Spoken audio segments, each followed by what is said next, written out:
C'était un homme qui mesurait le monde en euros et en centimes, un titan de l'industrie nommé Julien Valois, dont la fortune éclipsait le PIB de petites nations. Elle était Amélie Hébert, une femme qui mesurait sa vie en double service et en factures médicales croissantes, ses rêves reportés et cachés derrière le sourire fatigué d'une serveuse. C'étaient deux personnes d'univers différents, destinées à entrer en collision pour quelques instants fugaces dans un restaurant étoilé au guide Michelin.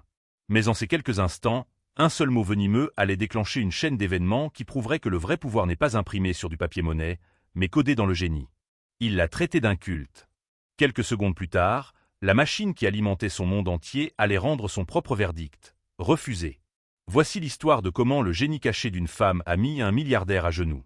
L'air à l'écrin, un restaurant si exclusif qu'il n'avait pas d'enseigne, était épais de l'odeur de l'argent et des coquilles Saint-Jacques poêlées. C'était une symphonie basse et bourdonnante de couverts cliquetant contre la porcelaine, de conversations murmurées sur les fusions et acquisitions, et du balai presque silencieux du personnel de service qui dérivait entre les tables. Pour Amélie Hébert, c'était le son de la survie. Chaque cliquetis était une fraction de son loyer. Chaque commande murmurée était une contribution aux factures d'hôpital ahurissantes de son père. Ce soir, sa section comprenait la table la plus convoitée et la plus redoutée de l'établissement. La banquette d'angle avec une vue panoramique sur les toits de Paris, réservée en permanence à Julien Valois.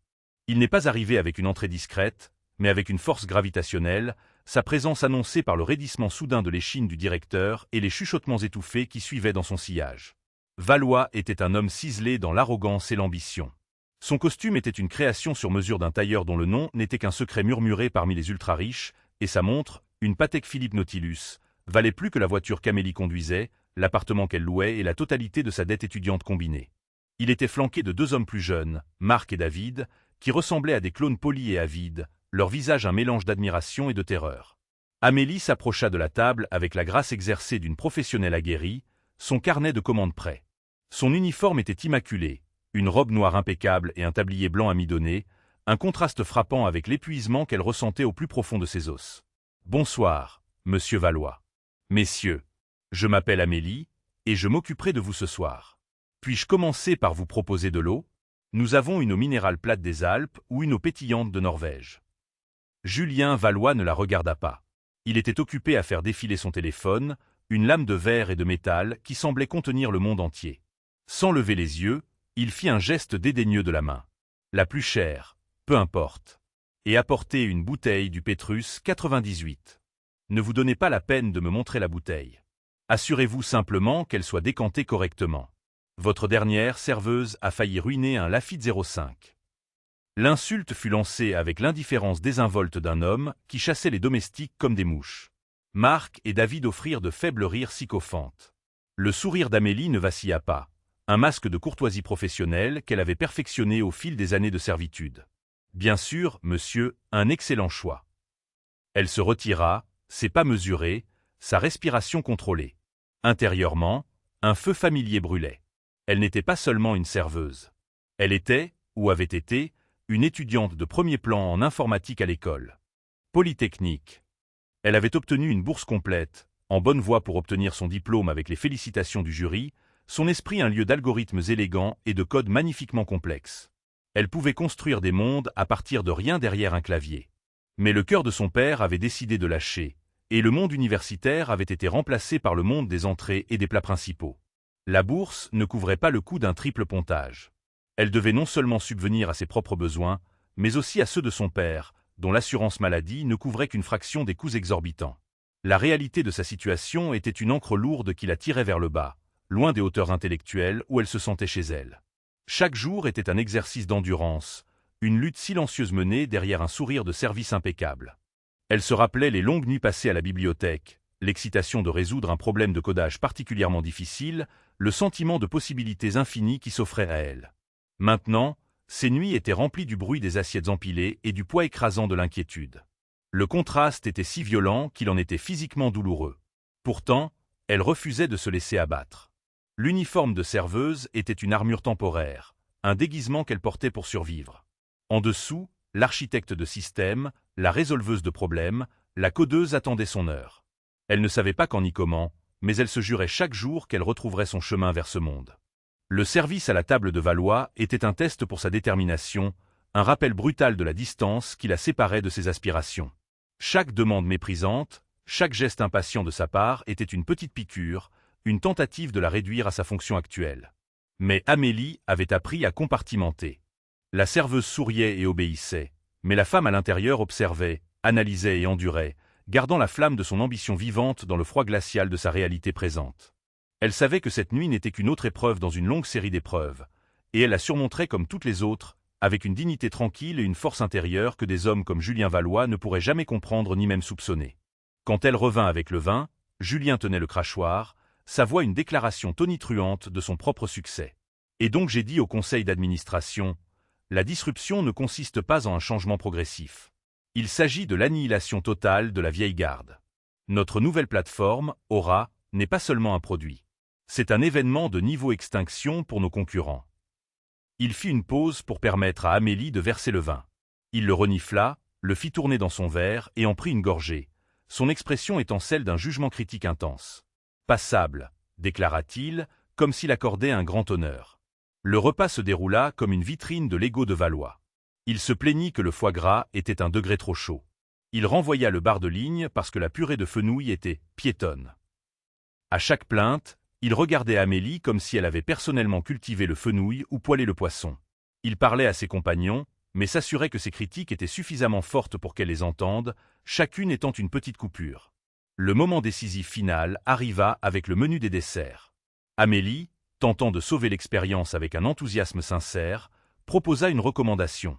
Le chef a une spécialité ce soir, un tiramisu déconstruit avec une mousse d'espresso infusée à froid. C'est vraiment remarquable. Julien la regarda enfin. Ses yeux, d'un bleu froid et perçant, la scrutèrent de la tête aux pieds avec un regard de profond dédain. C'était le genre de regard que l'on jette à un objet inanimé qui a soudainement fait du bruit. Il gloussa, un son sec et grinçant. « Ma petite », dit-il, le terme affectueux dégoulinant de poison. « Votre travail est de porter des assiettes. Mon travail est de prendre des décisions qui façonnent l'avenir de la technologie mondiale. Je déciderai ce qui est remarquable. Contentez-vous de ce que vous connaissez. » Il se tourna vers Marc. C'est le problème avec le secteur des services. On a tous ces gens sans éducation qui donnent des opinions pour lesquelles ils ne sont pas qualifiés. Le mot resta en suspens dans l'air, lourd et tranchant.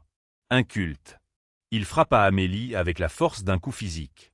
Toutes les nuits passées à étudier, les théorèmes complexes qu'elle avait maîtrisés. La passion qu'elle avait pour un monde qu'il ne pouvait absolument pas comprendre. Tout cela effacé par la cruauté désinvolte d'un seul homme. Son rêve n'était pas seulement reporté. À ses yeux, il n'avait jamais existé. Son visage s'empourpra, mais sa voix resta stable, un témoignage de son contrôle de fer. « Je m'excuse, monsieur. Je vous laisse encore quelques instants pour décider. » Elle s'éloigna de la table, le dos droit, sa dignité comme un bouclier. Mais à l'intérieur, quelque chose s'était fracturé. Elle n'était pas seulement une servante pour lui. Elle était un être inférieur, un objet. La cage dorée de l'écrin lui parut soudain suffocante, son air parfumé impossible à respirer. Elle se tint près du poste de service, prenant une profonde inspiration tremblante, inconsciente que dans quelques minutes, l'univers allait lui offrir une réfutation bien plus éloquente que tous les mots qu'elle aurait pu prononcer. Elle se concentra sur les tâches mécaniques pour calmer le tumulte en elle, réaligner les verres, plier les serviettes, vérifier les commandes. Chaque geste était une encre dans la tempête de ses émotions. Elle repensa à son père, à l'hôpital, luttant pour chaque respiration. C'était pour lui qu'elle endurait tout cela. C'était pour lui qu'elle ravalait sa fierté et servait des hommes qui la méprisaient. Mais ce soir, la blessure était plus profonde. Inculte. Ce mot résonnait, ricochant contre les murs de son esprit où des équations complexes et des lignes de code s'alignaient habituellement en parfaite harmonie. Il avait attaqué non pas son travail, mais son essence même, son intelligence, son ambition. C'était une annulation de tout ce qu'elle était et aspirait à être. Un frisson de rage froide la traversa, une rage si pure qu'elle en était presque purificatrice. Elle ne pleurerait pas. Elle ne se laisserait pas briser. Au lieu de cela, elle laissa cette rage se cristalliser en une détermination de diamant. Un jour, d'une manière ou d'une autre, elle lui montrerait. Non par vengeance, mais en devenant tout ce qu'il disait qu'elle ne pouvait pas être. Elle se prouverait à elle-même, et par extension à des gens comme lui, que la valeur d'une personne ne se mesurait pas à l'épaisseur de son portefeuille ou au prestige de son emploi, mais à la force de son esprit et à la résilience de son âme. Cette résolution, forgée dans le feu de l'humiliation, deviendrait son guide, une promesse silencieuse faite à elle-même dans le tumulte d'un restaurant de luxe. Elle ne savait pas encore que sa chance de le prouver arriverait bien plus tôt qu'elle ne l'aurait jamais imaginé. La fin du repas fut un exercice de magnanimité théâtrale. Julien Valois, ayant affirmé sa domination sur le personnel et le menu, se pencha en arrière dans son fauteuil, un roi des temps modernes arpentant sa cour. Il régala ses deux lieutenants d'une dernière histoire d'un rival qu'il avait écrasé. Son rire résonnait un peu trop fort dans l'espace raffiné. L'addition, quand elle arriva, fut présentée dans un petit portefeuille en cuir. Le total était d'un montant exorbitant de 7 845 € et 21 centimes d'euros. Pour Julien, c'était de la petite monnaie. Il fit signe à Amélie d'approcher d'un geste impérieux du poignet. L'addition, ordonna-t-il, sans demander. La voici, monsieur, dit Amélie, en plaçant le portefeuille sur la table. Julien ne l'ouvrit même pas. Il plongea la main dans sa veste et sortit un portefeuille fait d'un cuir sombre exotique. Il en sortit une pièce de métal. Ce n'était pas une carte de crédit normale. C'était une carte noire unie, lourde et élégante, sans numéro sur sa face, seulement son nom et le logo d'une institution financière privée sur invitation uniquement, la Réserve Onyx. C'était un symbole de statut, une clé qui ouvrait le monde, conçue pour ne jamais être refusée. Il la jeta sur la table. « Passez-la », dit-il, un sourire suffisant jouant sur ses lèvres. Il se tournait déjà vers Marc, se préparant à continuer son monologue. Le paiement n'était qu'une simple formalité, une brève interruption dans la grande performance d'être Julien Valois. Amélie prit la carte. Elle était froide et lourde dans sa main. Elle se dirigea vers le terminal de point de vente, ses mouvements précis et automatiques. Elle glissa la carte dans le lecteur. Elle tapa le montant astronomique. Elle appuya sur « Entrée ». Un petit bip, puis un message à l'écran en lettres rouges vives. Transaction refusée. Authentification du titulaire de la carte échouée. Amélie cligna des yeux. Ce n'était pas possible. Une carte comme celle-ci n'était pas refusée. C'était probablement une erreur de réseau transitoire. Elle la glissa à nouveau, plus délibérément cette fois. La machine vrombit une seconde de plus. Transaction refusée. Un œuf froid se forma dans son estomac. C'était mauvais. Elle retourna à la table, son cœur battant un rythme nerveux contre ses côtes. Elle plaça discrètement la carte à côté du verre de vin de Julien. « Je suis vraiment désolée, monsieur Valois, » dit-elle, sa voix un murmure bas et professionnel. « Il semble y avoir un problème avec le terminal. La transaction a été refusée. Voulez-vous que j'essaie à nouveau, ou peut-être avez-vous une autre carte ?» Julien s'arrêta au milieu de sa phrase. Le sourire suffisant disparut de son visage, remplacé par un air d'incrédulité totale. « Qu'est-ce que vous avez dit ?»« La carte a été refusée, monsieur. » Il la dévisagea comme si elle venait de parler une langue étrangère. Puis il regarda la carte, puis de nouveau elle. Une rougeur sombre commença à monter le long de son cou. « Refusée ? Êtes-vous idiote ? C'est une carte Onyx. Elle n'est jamais refusée. Vous avez fait quelque chose de mal. Vous ne savez probablement pas comment faire fonctionner la machine. » « Je peux vous assurer que je l'ai utilisée correctement, monsieur, » dit Amélie, sa propre voix se durcissant très légèrement. « C'est probablement un problème de réseau avec la banque. »« Ne me dites pas ce que c'est, » claqua-t-il, sa voix montant en volume. D'autres convives commençaient à jeter des regards curieux dans leur direction. « Donnez-la-moi. » Il arracha la carte et l'inspecta comme si Amélie avait pu l'endommager physiquement. « Appelez votre directeur, maintenant. » Amélie hocha la tête et se retira pour trouver M. Renaud, qui planait déjà anxieusement à proximité, ayant senti le changement d'atmosphère. C'était un homme petit, perpétuellement stressé, dont la carrière dépendait de la satisfaction d'hommes comme Julien Valois. Il s'empressa de se rendre à la table, s'inclinant et se confondant en excuses, le visage empreint d'une panique à peine contenue, conscient que la soirée, et potentiellement sa réputation, étaient sur le point de basculer. Il savait qu'un incident avec un client de ce calibre pouvait avoir des répercussions désastreuses, non seulement pour lui, mais pour tout l'établissement. La tension était palpable, un silence lourd s'installant sur la table autrefois animée, un silence que même les murmures des autres tables n'osaient pas percer. C'était un moment suspendu, un tableau vivant de pouvoir, d'humiliation et de pressentiment. « Quel est le problème, Amélie » siffla-t-il à son passage. « Sa carte a été refusée. 2 fois, chuchota-t-elle en retour. Le visage de M. Renaud devint blême. Il se précipita vers la table, s'inclinant et se confondant en excuses. « Monsieur Valois, 1000 excuses pour ce désagrément. Un gremlin technique, sans aucun doute. Laissez-moi la passer moi-même sur notre terminal principal dans le bureau. Une ligne plus sécurisée. Julien tendit la carte au directeur. Réglez ça. Monsieur Renaud courut pratiquement jusqu'au bureau. Les 5 minutes qu'il passa là-bas parurent une éternité à table. Marc et David fixaient intensément leur verre d'eau, souhaitant désespérément être n'importe où ailleurs. La mâchoire de Julien était si serrée qu'Amélie pouvait voir les muscles tressaillir. Il la foudroyait du regard, ses yeux irradiant un venin pur. Pour lui, c'était sa faute. Son incompétence était la seule explication possible. Elle était le défaut dans son monde parfait et sans friction. Monsieur Renaud revint, le visage maintenant cendré. Il se tordait les mains, une sueur brillante sur son front. Il se pencha près de Julien, sa voix un murmure paniqué. « Monsieur, mes plus profondes excuses. Elle a été refusée à nouveau. J'ai même appelé directement la ligne de conciergerie Onyx. Ils ont dit que le compte est sous un gel de sécurité temporaire. Toutes les cartes associées sont bloquées. » Le silence qui suivit fut assourdissant. Un gel de sécurité. Les mots flottaient dans l'air, épais de sous-entendus. Pour un homme comme Julien Valois, c'était l'équivalent d'être publiquement déshabillé. Ce n'était pas une question d'argent.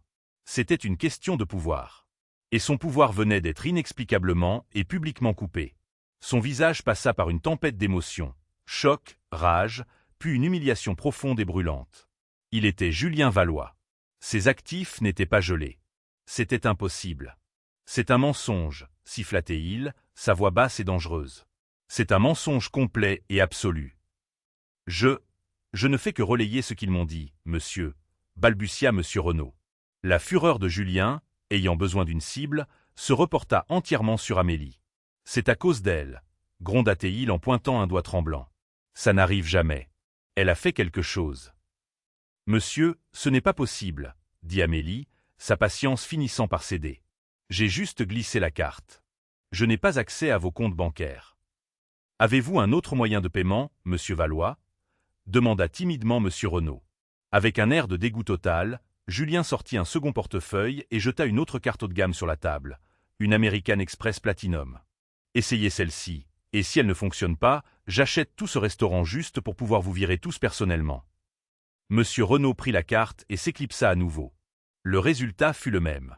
Refusé, compte bloqué. L'humiliation était maintenant absolue. Le grand Julien Valois, le titan de la tech, ne pouvait pas payer son dîner. Marc, voyant l'état apoplectique de son patron, prit enfin la parole. « Monsieur, permettez-moi, » dit-il rapidement, sortant sa propre carte d'entreprise. Il la tendit à Amélie, évitant le regard de Julien. Amélie prit la carte et traita le paiement. Il passa instantanément. La transaction était terminée, mais l'air était toujours chargé de retombées toxiques. Julien Valois se leva lentement de son siège, son visage un masque de fureur froide. Il ne regarda pas ses adjoints. Il ne regarda pas le directeur. Il ne regarda qu'Amélie. « Je n'oublierai pas ça, » promit-il, sa voix à peine un murmure, mais portant plus de menace qu'un cri. « J'aurai votre poste. » Il sortit en trombe du restaurant, ses deux acolytes se précipitant derrière lui comme des poissons pilotes après un requin blessé. Amélie resta près de la table, ses mains tremblant légèrement. Elle venait d'assister à la castration publique d'un soi-disant maître de l'univers. Mais alors qu'elle débarrassait les restes de son somptueux repas, une pensée étrange et troublante commença à se former dans son esprit. Un gel de sécurité. Un blocage de compte sur un homme comme ça n'était pas aléatoire. C'était chirurgical. Et dans le monde où elle vivait autrefois, le monde du code et de la cybersécurité, des gels chirurgicaux comme celui-ci ne signifiaient qu'une chose. Une faille de sécurité numérique catastrophique était en cours. La porte de l'appartement d'Amélie se referma, la coupant du bruit de la ville et l'enfermant dans son propre petit monde. Le contraste avec l'écrin était saisissant. Là où le restaurant n'était que lumière chaude, velours moelleux et vues imprenables, son appartement était un studio exigu dans un immeuble sans ascenseur, meublé d'articles de seconde main et sentant légèrement les vieux livres et le flux de soudure. Pour la plupart des gens, c'était un lieu de repos. Pour Amélie, c'était là que son vrai travail commençait. Elle ignora le petit lit bosselé et la kitchenette avec sa pile de vaisselle sale. Au lieu de cela, elle se dirigea vers le grand bureau qui dominait la pièce. C'était un hôtel à une vie différente. 2 grands moniteurs haute résolution étaient côte à côte, flanqués d'une tour d'ordinateur personnalisée qui bourdonnait d'une puissance silencieuse. Des câbles serpentaient sur le sol comme des lianes. Amélie se débarrassa de son uniforme de serveuse, le symbole de son identité publique, et enfila un sweat à capuche usé et confortable. Elle s'assit, ses doigts retrouvant les contours familiers de son clavier mécanique. En quelques frappes, les moniteurs s'animèrent. Pas avec un bureau standard, mais avec plusieurs fenêtres de texte vert et noir en cascade. C'était son sanctuaire. C'était son vrai moi. 2 mois plus tôt, le désespoir l'avait amené à reprendre contact avec son ancien mentor de Polytechnique, le professeur Leblanc. Elle lui avait expliqué sa situation, son père, les factures, le travail abrutissant. Il l'avait écouté avec sympathie, puis lui avait fait une offre inhabituelle. Un de ses contacts, travaillant pour une société de cybersécurité privée, cherchait des testeurs d'intrusion indépendants. Ils avaient besoin de codeurs anonymes et compétents, des hackers white hat, pour sonder légalement les défenses de leurs entreprises clientes et trouver des vulnérabilités avant que des acteurs malveillants ne le puissent. La rémunération était extraordinaire, mais le travail était intense et se faisait via un portail crypté et totalement anonyme. Elle ne serait connue que par un pseudonyme, Nyx, la déesse grecque de la nuit. Au cours des 3 dernières semaines, Nyx avait été assigné à un seul client massif, Valois Innovation. Sa mission était de tester la sécurité de leur nouvelle plateforme phare, Aura, avant son lancement mondial. Depuis son minuscule appartement, Amélie, en tant que Nyx, avait passé plus de 100 heures à cartographier l'architecture numérique de l'empire de Julien Valois. C'était, elle devait l'admettre, une forteresse. Mais chaque forteresse avait une fissure. Et 2 nuits auparavant, elle l'avait trouvée. Ce n'était pas une fissure. C'était une fracture capillaire, une minuscule vulnérabilité négligée dans une sous-routine héritée qui gérait le traitement des paiements des cadres. C'était un fantôme dans la machine, une porte dérobée si subtile et brillamment déguisée que toute l'équipe de sécurité interne de Valois l'avait manquée. En suivant le fil numérique, elle s'était enfoncée plus profondément, et ce qu'elle avait trouvé lui avait glacé le sang. Intégré profondément dans le code principal, se trouvait un malware différent de tout ce qu'elle avait jamais vu. C'était une bombe logique sophistiquée, un parasite numérique attendant un déclencheur spécifique. Une fois activée, elle ne se contenterait pas de voler des données. Elle exécuterait une cascade de commandes conçues pour corrompre irréversiblement toute la plateforme Aura, bloquant le matériel et effaçant les serveurs. C'était du sabotage d'entreprise à une échelle qui serait légendaire. Le lancement d'Aura ne serait pas seulement un échec. Ce serait un champignon atomique de plusieurs milliards d'euros. Le malware était également programmé avec un protocole secondaire. S'il détectait une sonde de sécurité de haut niveau comme la sienne, il lancerait une série de contre-mesures défensives. Il créerait des pistes de données fantômes, se clonerait sur des serveurs de sauvegarde et plus important encore, il déclencherait des verrouillages de sécurité automatisés sur tous les comptes financiers de grande valeur directement liés au système qu'il avait infecté. C'était un moyen de créer le chaos et de distraire l'équipe de sécurité, un écran de fumée numérique. Elle avait passé des heures à analyser ce code malveillant, admirant presque son ingéniosité perverse tout en étant terrifiée par ses implications. C'était une œuvre d'art sombre, une symphonie de destruction codée. Chaque ligne était conçue pour une efficacité maximale, chaque module se cachant derrière des couches de chiffrement et d'obscurcissement. Pour une passionnée comme elle, c'était à la fois fascinant et révoltant. La complexité du malware indiquait un auteur hautement qualifié, quelqu'un qui connaissait intimement l'architecture d'Aura. Ce n'était pas l'œuvre d'un hacker ordinaire. C'était une attaque ciblée, méticuleusement planifiée et exécutée avec une précision mortelle. Elle se sentait comme une archéologue découvrant une tombe maudite, chaque nouvelle découverte révélant une couche plus profonde de danger. Cette découverte la plaçait dans une position unique et périlleuse. Elle était seule, une opératrice fantôme, face à une menace qui pouvait anéantir l'un des géants de la technologie. Son travail n'était plus un simple test d'intrusion. C'était devenu une course contre la montre pour désamorcer une bombe numérique avant qu'elle ne fasse exploser tout un empire. Amélie afficha les journaux de la dernière heure. Ses doigts volaient sur le clavier, ses yeux balayant les lignes de code avec la fluidité d'un musicien lisant une partition. Et puis elle le vit. Un horodatage d'il y a environ 45 minutes. Alerte. Sonde anormale détectée dans la sous-routine XCPAY. Lancement du protocole DEF Gamma. Compte cible, J.Valois-Onyx-Bas prive fin, J.Valois-Mix-Corp-Bas plat. Action, gel temporaire des actifs.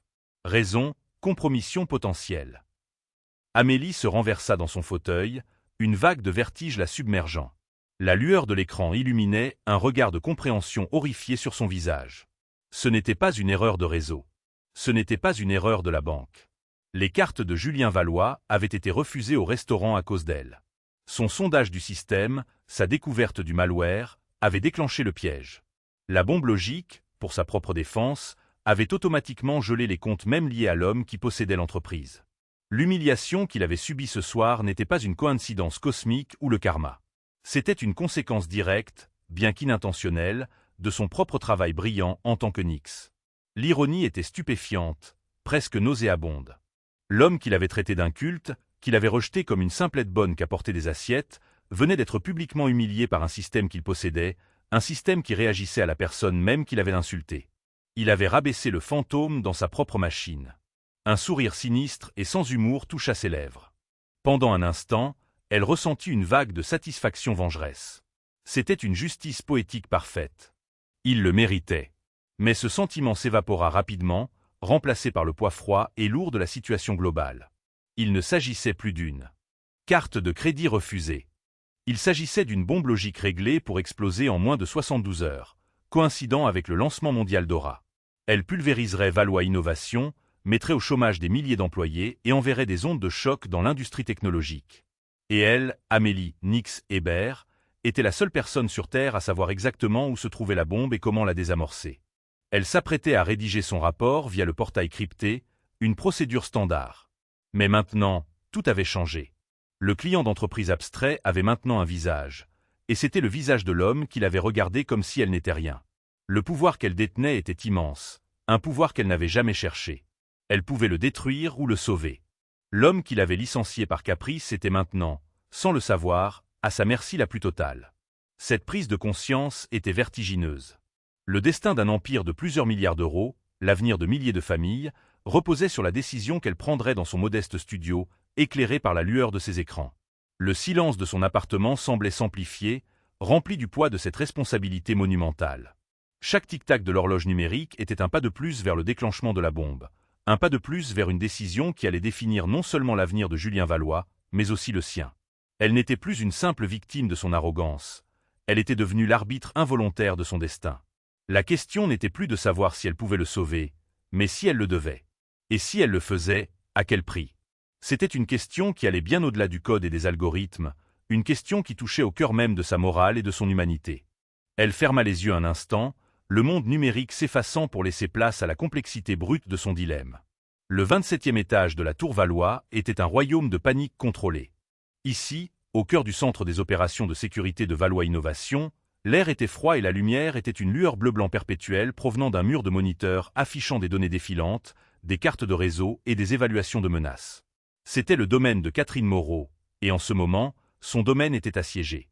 Catherine était la directrice de la cybersécurité, une femme à la réputation redoutable, à l'esprit vif et à la tolérance à la pression qui était actuellement mise à rude épreuve. Elle se tenait devant l'écran principal, les bras croisés, observant les efforts frénétiques et infructueux de ses meilleurs analystes. Ils chassaient des fantômes. Depuis 12 heures, leurs systèmes les plus sensibles se comportaient de manière erratique. Des alarmes étaient déclenchées par des intrusions fantômes. Des paquets de données disparaissaient, et un sentiment profond et angoissant d'anomalie s'était installé dans son équipe. Il savait qu'il y avait une faille. Ce qu'il ne savait pas, c'était sa nature ou son ampleur. Tout ce qu'il savait, c'est que le consultant White Hat anonyme qu'ils avaient engagé, un contractant connu seulement sous le nom de Nix, était soudainement devenu silencieux. Nix avait fait des progrès réguliers et documentés pendant des semaines, déposant des rapports méticuleux. Puis, il y a 24 heures, les rapports s'étaient arrêtés. La seule communication avait été un unique drapeau cryptique de haute priorité sur la sous-routine de paiement héritée, le système même qui venait d'imploser à l'écrin. La porte du centre de commandement s'ouvrit en sifflant et Julien Valois entra en trombe. Il avait l'air encore pire qu'au restaurant. Sa cravate était desserrée, son visage était pâle de fureur, et il dégageait une aura de rage si intense que plusieurs analystes juniors tressaillirent visiblement. « Moreau, qu'est-ce qui se passe, bon sang » tonna-t-il, sa voix résonnant dans le silence tendu. « Mes finances sont gelées. Mes comptes personnels, mes lignes de crédit d'entreprise, tout. Les banques me disent que c'est un drapeau de sécurité interne de notre côté. Expliquez-vous. » Catherine se tourna pour lui faire face. Son expression était un masque prudent de calme professionnel. « Nous avons une situation, Julien. Nous avons une menace non identifiée significative au sein du réseau Aura. Nous pensons qu'il s'agit d'une charge utile dormante, mais nous ne pouvons pas localiser son emplacement ou sa fonction. » Une menace? Nous avons dépensé un demi-milliard d'euros en sécurité, rugit-il. Et ce hacker fantôme que vous avez engagé, ce Nix? Où est-il? Nous ne connaissons ni le sexe ni l'emplacement de Nix. C'est le principe du contrat anonyme, répondit Catherine, la voix sèche. Et Nix est devenu silencieux. Nous pensons qu'ils ont peut-être trouvé quelque chose d'assez gros pour qu'ils rompent les protocoles de communication standards. Les verrouillages de système que vous subissez sont probablement des mesures de défense automatisées déclenchées par la sonde de Nix s'approchant trop près de la menace. Le visage de Julien se crispa de rage. Alors, laissez-moi voir si j'ai bien compris. Je pète un hacker anonyme pour s'introduire dans mon propre système. Ce faisant, il déclenche un verrouillage qui m'humilie publiquement et gèle toute ma fortune. Et maintenant, il a disparu. C'est bien le résumé. C'est la théorie opérationnelle actuelle, oui, dit Catherine, refusant de se laisser intimider. C'est inacceptable. Julien frappa du poing sur une console, faisant sursauter un analyste. Le lancement d'Aura est dans 2 jours. Le cours de notre action est prévu pour un lancement sans faille. Si la nouvelle d'une faille se répand, nous sommes finis. Trouvez ce Nix. Je me fiche de ce que ça coûte. Démasquez-le. Je veux savoir qui tient mon entreprise en otage. Notre contrat avec la société intermédiaire garantit un anonymat total. Nous ne pouvons pas le démasquer sans violer une 12aine de lois internationales sur la protection de la vie privée. Notre seule option est d'attendre qu'il rétablisse le contact, expliqua Catherine, bien qu'elle soit elle aussi profondément frustrée par la situation. Il naviguait à l'aveugle. Julien commença à faire les 100 pas comme un tigre en cage. Son monde était bâti sur le contrôle et pour la première fois depuis des décennies, il n'en avait aucun. Il était à la merci d'une entité sans visage, un fantôme dans sa propre machine. Son esprit, chancelant sous les indignités publiques et privées des dernières heures, se cramponna au seul point de mire tangible de sa colère, la serveuse. La fille aux yeux calmes et stables qui avait été témoin de son humiliation suprême. Elle était un symbole du chaos, un visage pour la trahison soudaine et inexplicable de l'univers. Il arrêta de faire les 100 pas, une idée froide et cruelle se formant dans son esprit. Il ne pouvait pas punir le fantôme, mais il pouvait punir le témoin. Il sortit son téléphone, ses doigts tapotant l'écran. Il trouva le numéro de l'écrin. Monsieur Renaud répondit à la première sonnerie, sa voix tremblant d'anxiété. « Monsieur Valois, tout va bien, monsieur. » « Non, pas du tout, » dit Julien, sa voix glaciale. « La serveuse, celle à ma table ce soir. Amélie. »« Oui, monsieur. Amélie. »« Elle est renvoyée. Je ne veux plus entendre qu'elle travaille là-bas un jour de plus. Son incompétence et son attitude étaient une honte. Si elle est toujours sur votre liste de paie demain matin, je me ferai un devoir personnel de veiller à ce que votre restaurant soit mis sur liste noire par tous les PDG, banquiers et personnalités de cette ville. Suis-je clair ? » Il y eut un moment de silence horrifié à l'autre bout du fil. Monsieur Renaud savait que c'était injuste. Amélie était l'une de ses meilleures employées, mais il savait aussi que Julien Valois était un homme qui ne faisait pas de menaces en l'air. Parfaitement clair, monsieur Valois, finit par articuler le directeur. Ce sera fait. Julien raccrocha sans un mot de plus. C'était un acte mesquin et vindicatif, mais il lui donnait un sentiment de contrôle fugace et creux. Il avait réaffirmé son pouvoir de la seule petite manière qu'il pouvait encore. Il avait effacé la fille inculte de son monde. De retour au restaurant, un monsieur Renaud abattu trouva Amélie en train de polir l'argenterie au poste de service, son service presque terminé. Il l'appela dans son bureau, son visage un masque de regret. « Amélie, » commença-t-il, incapable de la regarder dans les yeux. « Je ne sais pas comment dire ça. » Elle vit l'expression sur son visage, et elle sut. Le nœud dans son estomac revint, plus froid et plus lourd qu'avant. « Il a appelé, n'est-ce pas ?» dit-elle, sa voix plate. Monsieur Renaud ne put qu'acquiescer, son expression misérable. « Je suis tellement désolé, » dit-il. « Il a dit que si je ne vous laissais pas partir, il nous ruinerait. J'ai les mains liées. Vous devez comprendre. » Amélie se tenait là, le chiffon à polir l'argenterie toujours à la main. Renvoyée. Renvoyée pour un crime qu'elle n'avait pas commis, par un homme dont elle essayait seule et secrètement de sauver toute l'existence numérique. L'injustice était si profonde qu'elle en devenait presque absurde. Elle avait perdu son rêve, et maintenant elle avait perdu le travail subalterne qui maintenait à peine les braises de ce rêve en vie. Elle se retrouvait avec rien. Rien, sauf la clé d'un royaume de plusieurs milliards d'euros. Le choc initial laissa place à une étrange clarté. La dernière attache à son ancienne vie, la vie de survie au jour le jour, venait d'être coupée.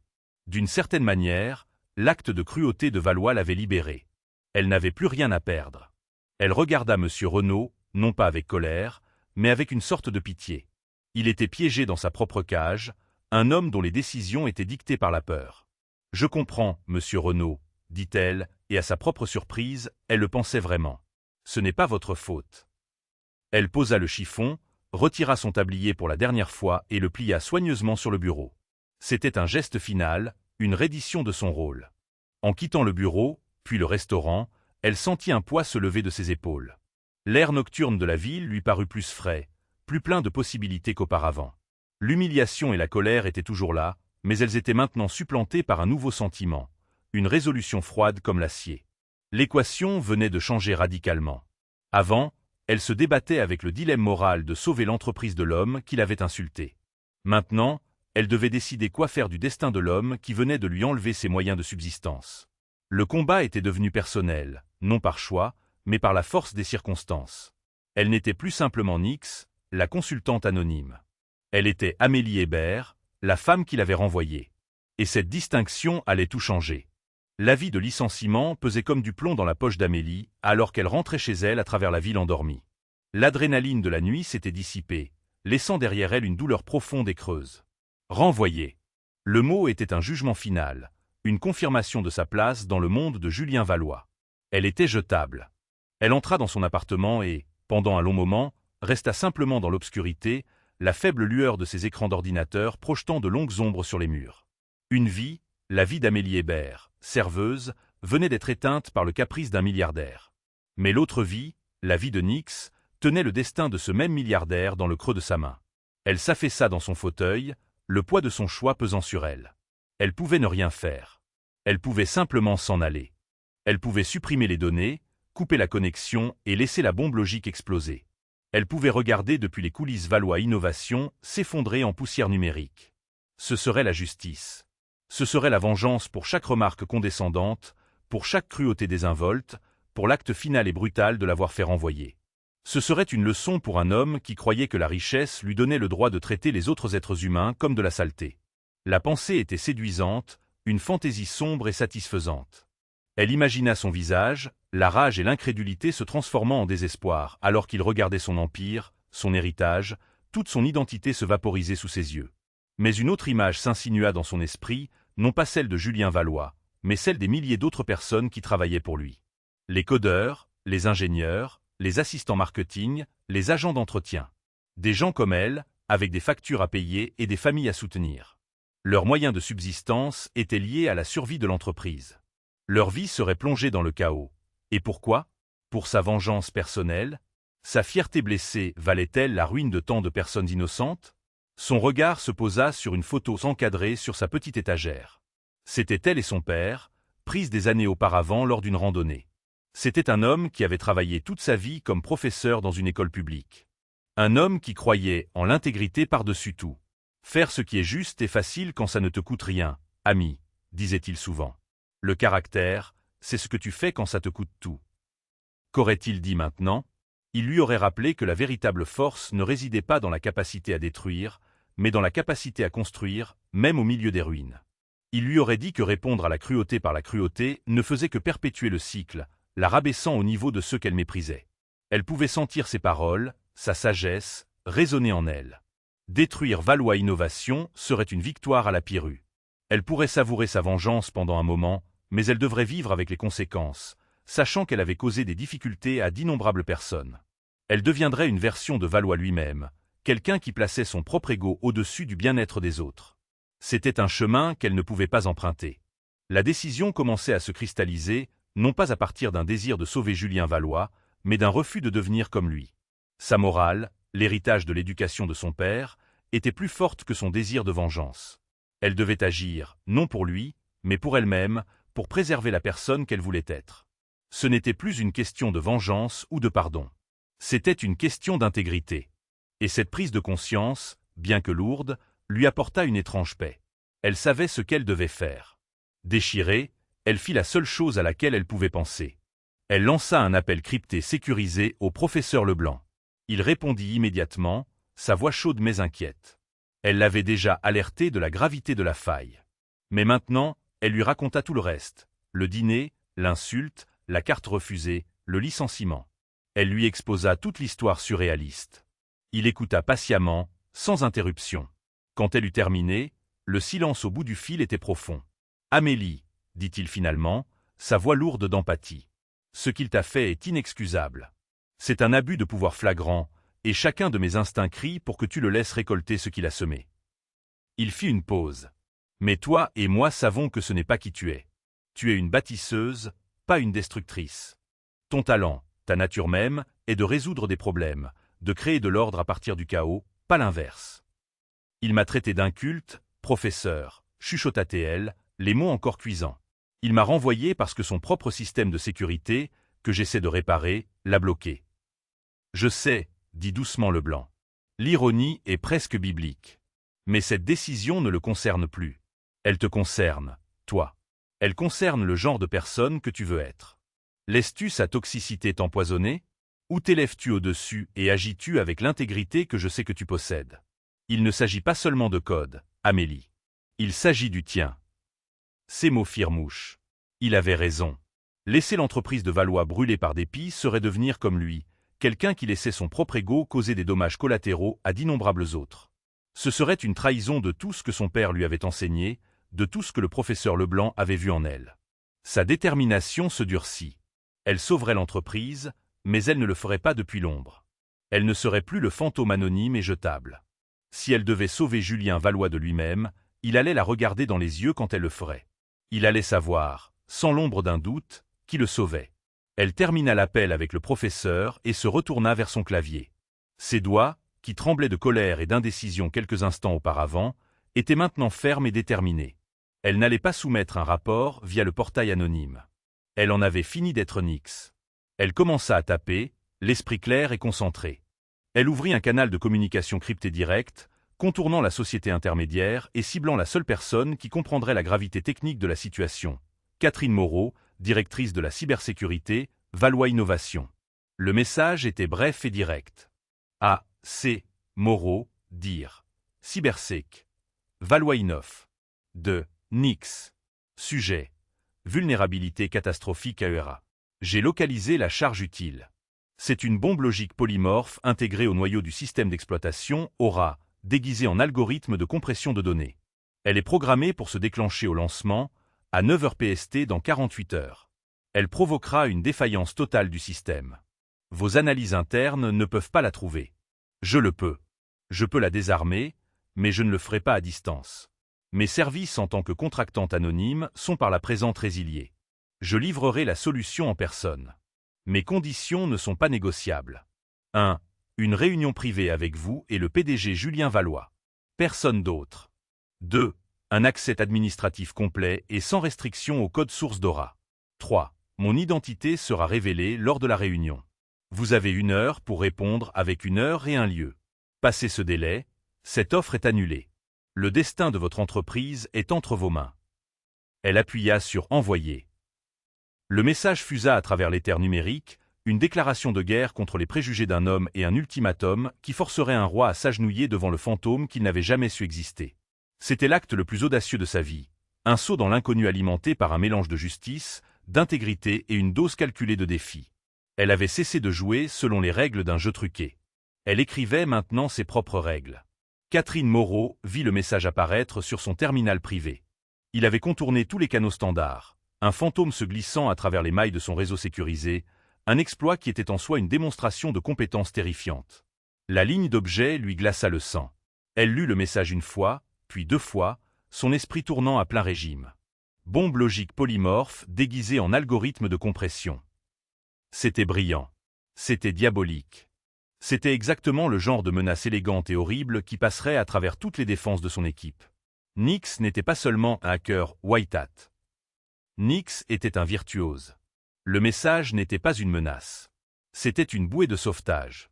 Une bouée de sauvetage avec des conditions incroyablement étranges. Elle sortit en trombe du centre de sécurité et se rendit directement au dernier étage, au bureau Pantouse de Julien Valois. Il était penché sur son bureau, aboyant au téléphone à ce qui ressemblait au président d'une banque suisse. Catherine n'attendit pas qu'il ait fini. Elle se dirigea vers son bureau et plaça sa tablette devant lui, affichant le message de Nix. Julien termina son appel et raccrocha brutalement le téléphone. « Quoi encore, Catherine » gronda-t-il. « C'est Nix, dit-elle. Lis. Il lut le message. Son front se plissa de concentration. La colère sur son visage se transforma lentement en un respect réticent et craintif. En personne? Avec moi? Pour qui se prend cette personne? Elle se prend pour la seule personne qui peut nous sauver, rétorqua Catherine, son ton ne laissant aucune place à la discussion. Et d'après les détails techniques de ce message, je la crois. Le lancement est dans moins de 2 jours. Nous n'avons aucune piste et pas de temps. Nous n'avons pas d'autre choix, Julien.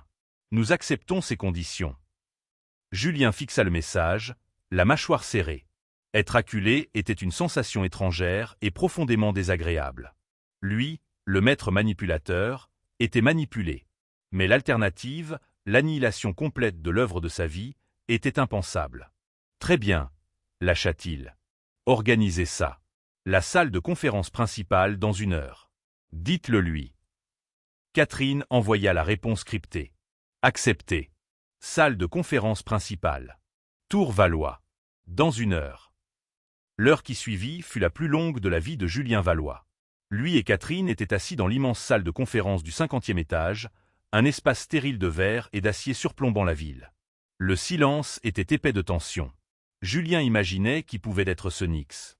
Un hacker rival d'un concurrent, un ancien employé mécontent. Il s'imaginait une silhouette sombre dans un sweat à capuche, un jeune homme pâle et arrogant qui se délecterait de lui faire subir cette défaite. Catherine, quant à elle, espérait juste que Nix était aussi bon qu'il le prétendait. Toute sa carrière ne tenait qu'à un fil tissé par un parfait inconnu. À l'heure précise convenue, les portes en verre dépoli de la salle de conférence s'ouvrirent en un doux sifflement. Une silhouette se dessina dans l'embrasure de la porte. Ce n'était pas le jeune homme arrogant que Julien avait imaginé. C'était une femme. Elle entra dans la lumière et le monde de Julien Valois bascula sur son axe. C'était la serveuse. Amélie Hébert se tenait devant eux. Elle ne portait pas son uniforme de service. Elle était vêtue d'un simple pantalon sombre et d'un pull gris uni. Elle tenait un sac d'ordinateur portable dans une main. Ses cheveux étaient tirés en arrière et ses yeux, les mêmes yeux calmes et stables du restaurant, ne trahissaient aucune trace de peur. Ils ne contenaient que de la concentration. Julien la dévisagea, la bouche légèrement entr'ouverte. Son cerveau luttait pour réconcilier les 2 réalités, la serveuse inculte, le maître à cœur. La femme qu'il avait nonchalamment détruite quelques heures auparavant, la femme qui détenait maintenant les clés de son royaume. C'était impossible. C'était une hallucination. Vous. Souffla-t-il, le mot un mélange de choc et d'incrédulité totale. Catherine regarda le visage stupéfait de Julien, puis la jeune femme à la porte, et pour la première fois, une lueur de compréhension apparut. Elle ne connaissait pas l'histoire, mais elle pouvait voir qu'il y en avait une. « Vous êtes Nix » demanda Catherine, la voix calme. « Oui » dit Amélie, sa voix claire et égale. Elle s'avança dans la pièce, ses pas silencieux sur le sol en béton poli. Elle regarda directement Julien, dont le visage était une tempête d'émotions contradictoires. Confusion, rage, horreur et une humiliation naissante et terrifiante qui éclipsait ce qu'il avait ressenti au restaurant. « Mais comment » balbutia-t-il. « Vous êtes une serveuse. » Un léger sourire ironique toucha les lèvres d'Amélie. « J'étais, » le corrigea-t-elle. « Vous vous en êtes assuré. Vous aviez raison sur une chose, monsieur Valois. Je devrais m'en tenir à ce que je connais. » Elle passa devant lui pour se diriger vers le bout de la longue table de conférence et posa son ordinateur portable. Elle regarda Catherine. La bombe logique est programmée pour se répliquer et s'exécuter dans 47 heures et 12 minutes. Nous n'avons pas le temps pour une longue séance de questions-réponses. J'ai besoin d'un accès administrateur maintenant. Sa transformation était absolue. La serveuse soumise avait disparu. À sa place se trouvait une commandante, une experte prenant en charge une crise. Elle n'était plus Amélie Hébert, la femme qui l'avait renvoyée. Elle était Nix, et c'était son domaine. Julien Valois s'effondra dans son fauteuil, complètement sans voix. Il avait regardé cette femme et n'y avait vu aucune valeur. Une page blanche, une subalterne inculte, et il s'était trompé de manière catastrophique, biblique. Le fantôme dans sa machine avait un visage, et c'était le visage de la femme qu'il avait essayé de briser. Le choc était si profond qu'il le laissa physiquement secoué. Chaque certitude sur laquelle il avait bâti son monde, la hiérarchie de la valeur humaine, le pouvoir de l'argent pour définir la compétence, tout s'effondrait autour de lui. Cette jeune femme, dans son pull simple, avec son calme imperturbable, était un paradoxe vivant qui détruisait sa vision du monde. Il repensa à chaque mot qu'il lui avait dit au restaurant, chaque regard méprisant, chaque insulte à peine voilée. Chaque souvenir était maintenant une braise ardente de honte. L'ironie était écrasante. Il avait appelé à l'aide un fantôme pour exorciser un démon dans son système, pour découvrir que le fantôme était la personne même qu'il avait tenté de bannir de son monde. La salle de conférence, son sanctuaire de pouvoir, se sentait soudainement étrangère, et il était un intrus dans la réalité de quelqu'un d'autre. La salle de conférence devint une salle de guerre. Le choc initial qui avait paralysé Julien Valois céda la place à l'énergie frénétique de la crise. Amélie, maintenant pleinement dans son élément en tant que Nyx, était une force de la nature. Elle dirigeait Catherine avec une autorité calme, parlant un langage de code et de protocole qui laissait Julien se sentir comme un étranger dans sa propre entreprise. « J'ai besoin d'un port direct vers le cœur du serveur principal », commanda Amélie, connectant son propre ordinateur portable lourdement personnalisé à leur réseau. « Isolez-le du réseau plus large. Je vais créer un bac à sable virtuel pour piéger la charge utile avant de pouvoir tenter de la neutraliser. » Catherine, profondément impressionnée, relaya les ordres à son équipe via son oreillette. En quelques minutes, l'infrastructure était en place. Sur l'écran massif au bout de la salle de conférence, des lignes de code commencèrent à défiler, une représentation visuelle de la bataille numérique qu'Amélie menait. Ses doigts dansaient sur son clavier avec une vitesse et une précision fascinantes. Elle ne se contentait pas de taper. Elle composait, réfléchissait et exécutait en temps réel. Julien regardait, silencieux et mis sur la touche. Pour la première fois, il voyait le vrai génie de près, et cela ne ressemblait à rien de ce qu'il avait jamais imaginé. Ce n'était ni bruyant ni vantard. C'était calme, concentré et totalement dominant. Il regardait cette jeune femme, qu'il avait jugée sans valeur, naviguer dans l'architecture numérique la plus complexe que son entreprise ait jamais construite avec l'aisance de quelqu'un se promenant dans sa propre maison. Elle signalait des défauts, exploitait des faiblesses dont il ignorait l'existence et combattait un ennemi invisible dont il ne soupçonnait même pas la présence. Là, dit soudain Amélie en montrant une section du code sur le grand écran. C'est le moteur polymorphe. Il réécrit sa propre signature toutes les 10 minutes. C'est pourquoi vos analyses antivirus ne l'ont jamais attrapé. Ce n'était jamais le même virus 2 fois. Elle expliqua son plan à Catherine. C'était élégant, audacieux et incroyablement risqué. Au lieu d'essayer de supprimer la bombe logique, ce qui pourrait la déclencher prématurément, elle écrirait un contre-script, un algorithme chasseur-tueur. Ce script imiterait le signal de déclenchement de la bombe, l'attirant dans une section mise en quarantaine du serveur, le bac à sable, puis une fois piégé, le script la déconstruirait pièce par pièce tout en enregistrant simultanément sa signature d'origine. « C'est un piège », souffla Catherine, un air d'admiration sur son visage. « Vous ne faites pas que la désarmer. Vous pratiquez une autopsie en direct. » Pendant les heures qui suivirent, Amélie travailla. La tension dans la pièce était palpable. L'avenir d'une société de plusieurs milliards d'euros reposait sur les épaules d'une femme qui, la veille, s'inquiétait de payer son loyer. Enfin, avec une dernière rafale de frappe, elle s'arrêta. « C'est fait », annonça-t-elle, sa voix fatiguée mais triomphante. « La charge utile est neutralisée. Le script chasseur nettoie les fragments maintenant. » Elle tapa une autre commande. « Et j'ai une source. L'attaque provient d'une adresse IP retracée jusqu'au serveur de Terre D de votre plus grand concurrent, Sterlingry. La preuve est là. Ils n'essayaient pas seulement de saboter votre lancement. Ils essayaient de voler le code source d'Aura. » L'équipe de Catherine vérifia les conclusions. Tout était là. Une preuve irréfutable. Amélie n'avait pas seulement sauvé l'entreprise. Elle avait fourni l'arme qui permettrait à Valois d'anéantir légalement sa concurrence. Amélie se pencha en arrière, l'adrénaline la quittant enfin. Elle rangea son ordinateur portable, son travail terminé. Elle avait rempli sa part du marché. Le silence dans la pièce fut rompu par Julien. Il se leva lentement de son fauteuil. L'arrogance avait disparu, remplacée par un air d'épuisement profond et humble. Il avait été dépouillé de sa fierté, de son pouvoir et de ses préjugés en une seule nuit. Il s'approcha d'Amélie. « commença-t-il, la voix rauque. « J'avais tort. Ce que je vous ai dit, ce que j'ai fait, il n'y a aucune excuse. » C'étaient des excuses maladroites et difficiles de la part d'un homme qui n'en avait probablement jamais prononcé auparavant. Amélie croisa son regard, son expression illisible. « Non, » dit-elle simplement. « Il n'y en a pas. » Il tressaillit, mais il savait qu'elle avait raison. « Ce que vous avez fait ici, c'est au-delà du remarquable. Je veux vous offrir un emploi. N'importe quel emploi.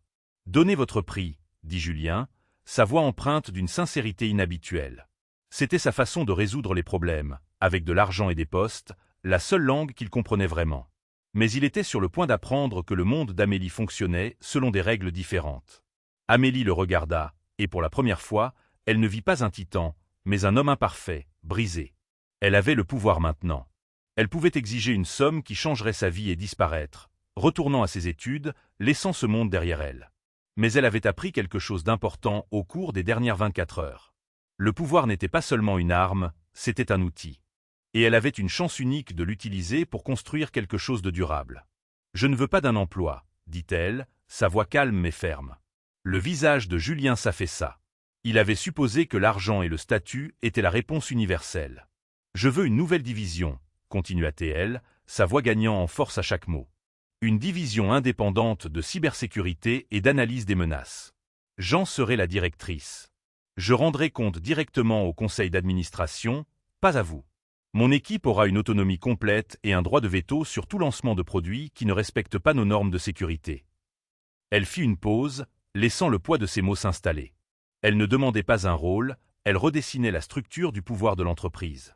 Mon salaire sera à 7 chiffres, et l'entreprise établira un fonds de bourse d'études de 10 millions d'euros pour les étudiants défavorisés dans les domaines des sciences, de la technologie, de l'ingénierie et des mathématiques, qui sera géré par un comité indépendant que je présiderai. Enfin, vous financerez entièrement mes études pour que je puisse terminer mon diplôme à l'école polytechnique quand je le déciderai. Elle le regarda droit dans les yeux, son regard inébranlable. Ce sont mes conditions. Le registre de ce que vous devez est bien plus grand que l'addition d'un dîner, monsieur Valois. Ceci est le premier versement. Catherine Moreau regarda Amélie, un lent sourire se dessinant sur son visage. C'était audacieux, brillant et absolument nécessaire. Julien regarda cette jeune femme, posée, brillante et totalement en contrôle, et il sut qu'il n'avait pas le choix. Il l'avait sous-estimée à chaque tournant, et elle l'avait complètement déjouée. Mais plus que cela, il réalisa qu'elle ne le faisait pas seulement par vengeance ou pour son gain personnel. Elle construisait quelque chose. Elle créait une structure qui protégerait l'entreprise de menaces futures, et par le biais du fonds de bourse, qui empêcherait d'autres esprits brillants d'être négligés comme elle l'avait été. C'était une vision, pas seulement une demande. C'était un acte de création né de la destruction. Lentement, il tendit la main. « Bienvenue chez Valois Innovation, directrice Hébert. » Amélie lui serra la main, sa poignée ferme. La dynamique du pouvoir n'avait pas seulement changé, elle avait été complètement réécrite. Elle était entrée à l'écrin comme une serveuse, invisible et méprisée.